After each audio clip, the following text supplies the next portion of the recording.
Hey guys, it's Tom Box. Welcome to another chill deck profile by MST.TV. Of course, this is my personal deck right now. I have Dino, Thunder Dragons, and I did not drop the deck like most other people did. Many people just jump ship. Oh my god, Brilliant Fusion's gone, Gold Sark's gone.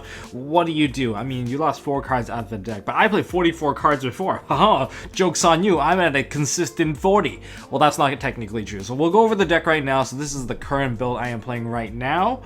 And huge shout outs to my Patreon. Love you guys for supporting the channel, and check out the Patreon link down in the description below if you want to help support me. Anyways, let's go to the main deck. Right, kick off the main deck, we have Soul Eating Oviraptor, and into the meta talk, I suppose there is going to be Thunder Dragons, Altergeist, and Sky Strikers. They're probably going to be the most dominant decks, and there's probably going to be a lot of other decks coming in. So right now I've tuned my deck to deal with the stuff people put on board. Oviraptor is your main normal summon target. It's still mandatory that you play 3 of this card, and it is also your Ash target. Very susceptible to Ash now because you don't have the baits anymore. The baits would have been Brilliant Fusion. The baits would have been like Gold Sark target. It's just very difficult, and losing those cards means you lost an instant fusion foolish combo, which is ridiculous. And I've cut out the entire Brilliant engine entirely just because it's not worth running anymore. If you're playing pure, it's still really good. I would still consider using it, but in this variant, not so much, because you can add more bricks into it, and there's already a brick in there, and I don't want any more garnets. And there's 1 Giant Rex, go into the Dulka. Yeah.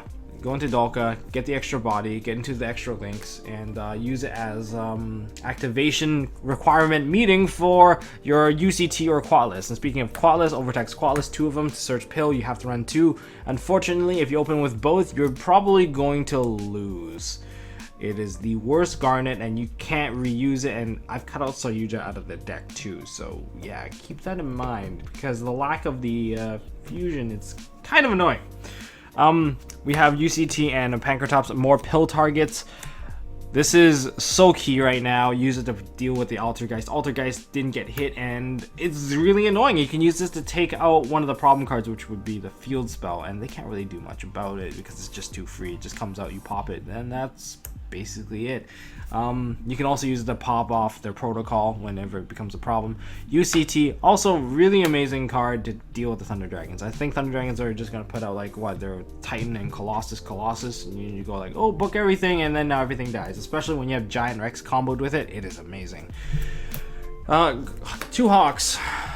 You don't like seeing multiple Hawks in your hand. Seeing 1 Hawk is actually absolutely fine, but seeing 2, absolutely terrible. So side 1 out when you're forced to go second. When you win the game 1, you just side 1 out so that you don't see this, and you can max out on hand traps, because you don't need too big of an engine to deal with your opponent. You want to counter them so they can't play Yu-Gi-Oh, and so that their field is garbage. Then we have Triple Roar. Alright, it's just staple dark. The dark side of the Thunder Dragon engine to get your summons, get your searches. Now, the part that is a little bit different, we have Armageddon Knight and Greffer. Because the deck lost a lot of Foolish Burial, I needed to make sure that I'm able to search out Pill at any point, or if I'm missing a Thunder Dragon that is the dark attribute, I will be able to dump them at any point. Armageddon Knight is really good for that, just an additional Foolish Burial. It's just Foolish Burial with legs for me. Same with like Oviraptor. It's the same thing. It's the same effect, same attribute, gets to the same play, which is the Wee Witch's Apprentice, the Thunder Dragon Colossus, and the Quatless. Greffer, on the other hand, needs a Dark Thunder monster to kind of get the same thing, but you can use it to ditch, and you can use it to bait your opponent. That is the ideal part. And sometimes you can bait them while you have a Hawk in your hand and a Thunder Dragon. You just ditch it, and then they're like, Ash this. Then you'll be like, okay, I'm gonna make my Thunder Dragon play now. You're gonna ditch the card, summon out the Roar, then you go into Witch, and then you also get your search, and you basically go all out all over again, full combo. The 1 card I cut down to 1, I found Phantom Sky Blaster. The extra deck space actually got a bit tighter because I'm playing Instant Fusion, and Instant Fusion versus Brilliant. Brilliant was just 1 monster, Instant Fusion is 2 monsters, and then you'll see it in a bit. It's like the Communary Attack and the other dude, Thousand Eyes Restrict. So you mainly use this to go into the Nightmare line, where you go into Phoenix, into Unicorn, into the Borreload, or Phoenix into Borreload. That's the main use of this, and really helps with breaking the boards when you go second with this, especially when you have an instant fusion. Then you have triple Ash Blossom Joyous Spring. It's just standard, and 1 effect failure. Just effect negation is just really good in general. I'm playing 7 hand traps, including the impermanence. Into the spell lineup, 1 Rhoda to search out the card because I want to play as thin of a deck as possible. I also don't want to open multiple quadlets, which is why I'm not running a 40 card deck. That part really sucks. Triple Aloof Darkness. 1's a different rarity because I side this one out when I'm going second, when I'm basically forced to go second. Otherwise, I keep them in. They're amazing. Triple Fossil Dig. I kind of side out 2 copies of them and leave the foil one when I'm going second so I can max out on hand traps and interruption or disruption. Sometimes you just need the extra Call by the Grave, sometimes you just need the Twin Twisters. It's just what you need. Now I'm playing triple Instant Fusion because Instant Fusion is, well, amazing. It's one of the best cards, and you use Instant Fusion to bring out either something to eat up a Colossus, or just an additional Dark so that you can link it off, or you can go into Chimera Attack to go for the double Thunder Dragon Colossus play. Very basic, but still very effective nonetheless. Triple Pill, you can use this to break a board. If you open with 1 dinosaur, 1 Thunder Dragon, this, even if they negate it, you get so much value out of, say if you hit a Giant Rex plus this, it's still so much value because sure, the boss monster didn't come out, but now they still have to deal with a Colossus. That's the best part about it. 1 Foolish Burial, the 1 Oz, 1 Gold Sark, 1 Monster Reborn. Monster Reborn, it's no soul charge, I get it, but hey, this card is still really good, and that's why you have to play it. Gold Sark, you have to play it because it's still really good. Just because it's 1 of doesn't mean you don't play it. And 1 Foolish Burial so that you can get access to either your Thunder Dragons or your dinosaurs. 1 Thunder Dragon Fusion. Yeah, multiple makes it a brick. 1 is just the perfect number for this deck. And the last hand trap, triple Impermanence. That's the main deck. Let's go into the extra deck. Alright, for the extra deck, triple Colossus. I tried cutting 1 down actually, just to fit space. The spacing here is so tight, I gave up a Saryuja. If you guys can find a better ratio, let me know because I want to put Saryuja back in. But right now, triple Colossus because it's just mandatory. Because you want to be able to at least put out 2 or 1 and 1. A lot of the times I don't go into 2, but then if I alter my build to go into 2, it's just like I run out of Thunder Dragon Colossus. It just feels really bad. So triple Colossus, and I'm still running double Titan. I cut 1 Titan before and it came up far too often where I would go Roar into the Fusion, and then I actually have no target left because I've used Instant Fusion to actually waste my first one. So yeah, I need to actually cycle, so that's why I'm playing 2. As for the remaining Instant Fusion targets, I'm only playing 2 of them, Chimera Attack and Thousand Eyes Restrict, respectively. Going first, going second. Link Spider for the Phantom Sky Blaster, Ripodocus for additional dinosaur target. I'm not running Summon Sork. 1 Ouija Witch's Apprentice, 1 that guy Vince, and I guess Nightmare Phoenix. Just link 2s. 1 Dalka, 1 Unicorn, and 1 Boro Load Dragon. Boro Load over Boro Sword. Boro Sword is good. It's really good. It's just I don't need the additional swing when UCT kind of does the same stuff, and Boro Load can actually steal a Thunder Dragon, which I find more impressive and kind of wins more games that way. Sometimes your opponent goes into a Boro Load, you can go into a Boro Load into a Boro Load, or if they go into a Boro Sword, they couldn't kill you. Somehow, miraculously, you live. You can steal their Boro Sword and you kill your opponent with their own Boro Sword.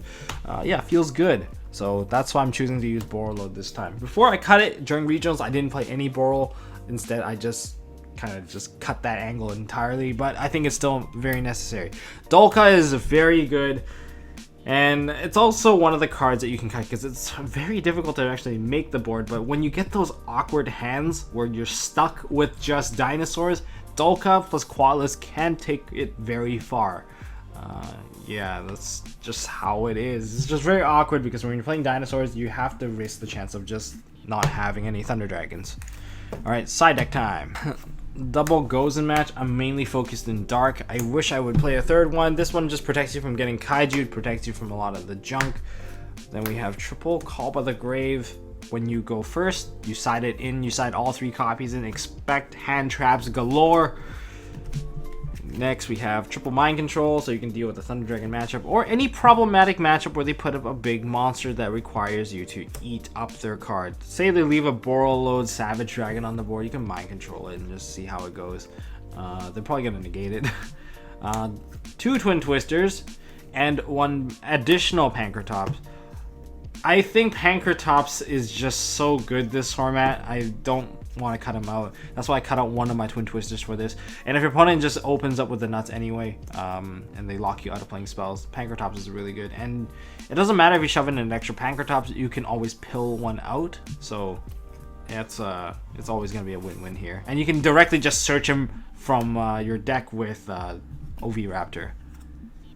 And the last 3 I have Ghost Bell, and Denko Sekka. I would put more Denko Sekka in, but I should be winning the game with Denko UCT. So that's just my logic. And Ghost Bells, you can use it against a Thunder Dragon matchup. There's a lot of cards against Thunder Dragons in here. Yeah, like you can side in 8. Siding also got a lot harder with this deck because before I would just be like, oh, just gonna side out the Brilliant Engine going second and shove in 4 cards right away and then take 3 more out and I can shove in 7 cards. Now it's much more difficult. And I guess we can kind of look at test hands right now and I'll show you the basic combo all over again. Test hand time. Let's see what I get. This is a random hand. Hopefully I open with something nice. This is a really good hand. Although it is kind of susceptible to Ash. Say I go into Fossil Dig. Your opponent 90% of the time won't negate that because they know that you're going into an OV Raptor. So that's like, okay, that's cool. But you don't have to go into an OV Raptor. But let's do it anyway. So we go into OV Raptor. You have Instant Fusion and you have a Dinosaur. So this way, even if you get Ash somewhere along the way, you're still going to be fine. So you go into an OV Raptor, you activate. If you get Ash here, then you go into this play instead, where you can go into Chimera Attack, into Thunder Dragon, whatever, and then you just get all the way there. So what would happen if, say I did get Ash, then I would be like, Instant Fusion, pay 1,000 life. You can't stop me from doing this, so Chimera Attack. Ash has already been used, so I pay 1,000, I'll banish these 2. This is some basic level plays right now. So we get a Thunder Dragon Titan, and of course there's Roar. Roar's effect will now summon out the Dark. Now you link these 2 off into Vince. Thanks for showing up, making a cameo on the video, that guy Vince. And Thunder Dragon Dark will now activate, and now we're going to add the Hawk, and we're going to ditch Hawk, summon out this, and you can just basically do the whole play all over again, and you still have a Rhoda to go into something nice. Rhoda can actually set up your pill play next turn, so it's like a second pill. So then if you go into an Armageddon Knight next turn, you'll be fine. So this way you can go into double, you still go into the double Colossus. So la-di-da, pretty easy. Alright, let's shuffle up, do a hand number 2, see how this one goes. Let's go. Instant Fusion, Pankratops, Roar, Veiler, Fossil. Okay, you have choices here. Thanks to Fossil Dig and Instant Fusion. This gives you the option where if you eat a hand trap somewhere along the line, you can still make a play.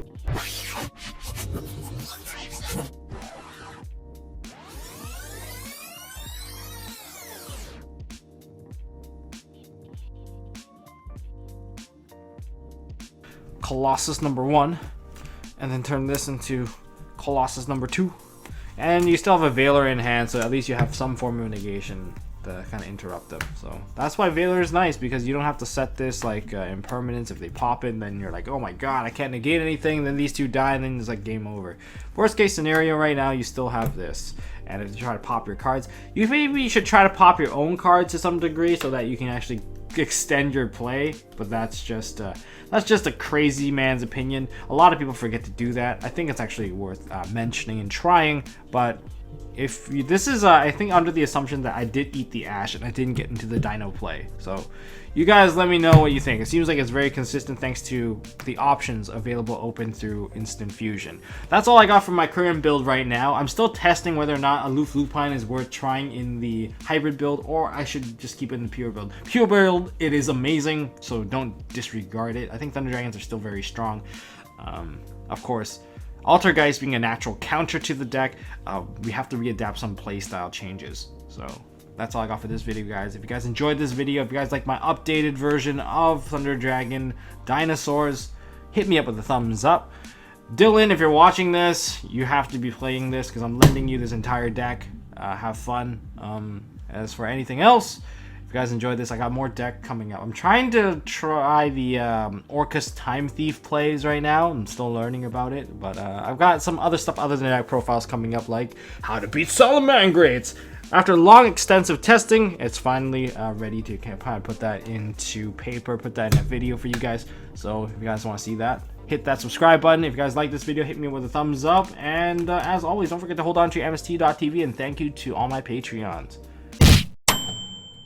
Hey guys, thanks for watching. If you like this video, please drop us a like so we know we are doing a good job, and you can also subscribe to MST.TV for more fantastic videos by clicking on the button on the left. Don't forget to check out our partners at Imperium Duelist. They make really high quality mats, including some of my own limited edition release stuff.